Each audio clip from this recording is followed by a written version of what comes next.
Hi everyone, Greg James from Greg James Fishing World here, and today in Catch It, Cook It, Eat It, Sean and I have got a really simple Aussie Australian seafood dip using king prawns as the main ingredient.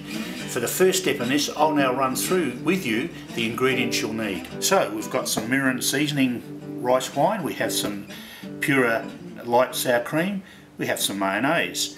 Next is Tabasco hot sauce, some chopped spring onions, some Australian bush limes, and this is a citrus bush lime, and if you've got scurvy, it's great for the kids. You'll use a couple of those. A bit of Korean wasabi paste. I like the Korean one better than the Japanese for a number of reasons. The main one being this is a bit rougher in texture. The champion of the dish is the Australian king prawn. They're raw, uncooked. Hot water, plenty of it, salted water. Kilo of king prawns. Again, they're green prawns, they're not cooked yet, they're whole. Don't use them if they've been cooked, don't re-cook them. Drop them in the hot water, watch the hot water, and they'll go in there for just maybe 2 or 3 minutes. We'll bring it to the boil, up they come. As soon as prawns or crabs or shrimp, as the Americans will call them, float in the hot water, that's when they're cooked. But you need to make sure the water is boiling first. Now we make the dip. We get the sour cream.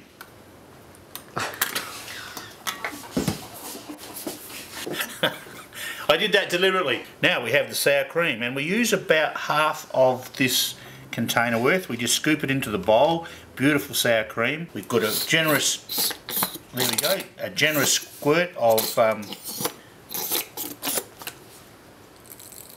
mayonnaise. Sprinkle in the chopped spring onions. I love this. This is the, you can tell I love it, it's almost used up. Wasabi Korean paste.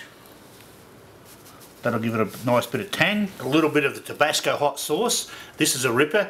Not on the payroll, but I love it. And in that goes.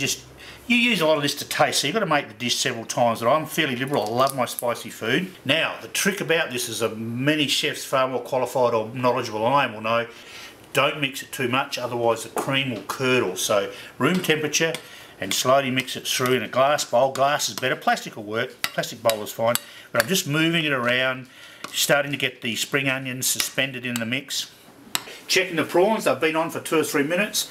Water boiling first, in go the green prawns. Stir them around, and guess what? If I get that froth away, I'll drop the heat, get that froth away. You can see the prawns are floating. They've changed that from that opaque colour to a cooked colour. That darker colour, don't worry about that. That's not bruising or anything. That's just a natural discoloration by the prawn there. You can see he's coming up white with a slightly pinky orange shell. All the prawns are floating, they're cooked, they're ready to go. Have your sink clear, just tip the prawns into the strainer, lots of steam, be careful you don't burn yourself. Ow, like I did. As the steam breaks away and they cool down, they're a medium-sized king prawn, beautifully cooked. You can smell the odour of them now, and you can tell that the saltiness is there. We've added a bit of salt to water. Use salt water from the sea if you can get it, that's always good. Nice and salty, adds a bit of flavour to it, seals the flavours inside the prawns, and that's really quick. Why we cook them hot like that is to seal the flavour. I'm now going to clean those prawns, shred them in the blender, add them to the dip, and bon appetit.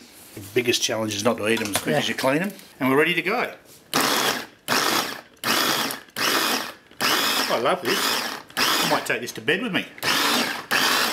And there we have it. Beautiful blended king prawn from South Australia.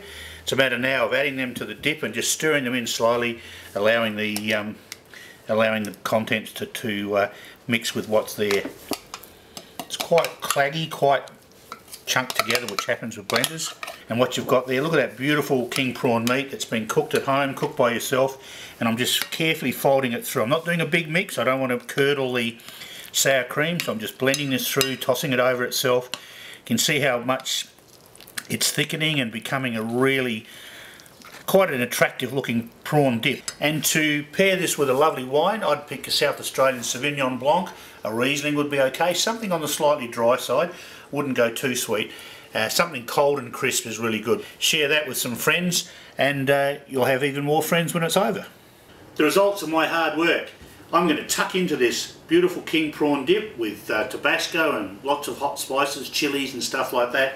I've got myself 2 glasses. Oh! Pardon my manners. Sean, please come and join us. Excuse fingers. Let me help you, good man. Cheers.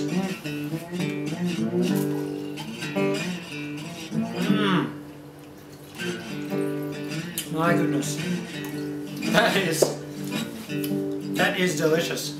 Good to hear it. It gets stuck in. Yeah, and we've got some bush lime to drizzle on the prawns as well. That is nice. That is so nice.